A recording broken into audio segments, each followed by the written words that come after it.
ممكن رسالة واحدة بس على الفيسبوك تدخلك السجن 5 سنين. مش هزار، القصة دي حقيقية. بعيد عن المكان المختلف اللي أنا قاعد فيه النهاردة ده، بس برضه هنقول حكايات.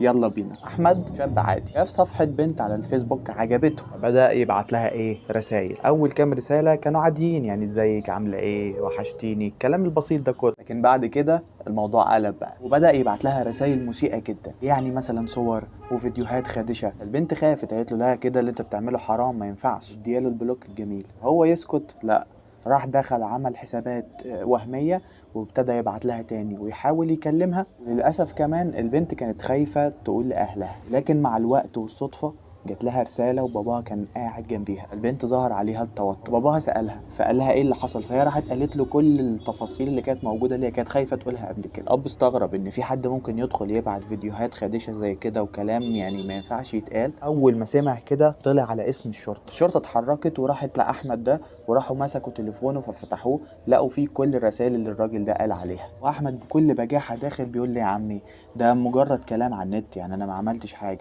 كان مفكر ان محدش عارف يجيبه.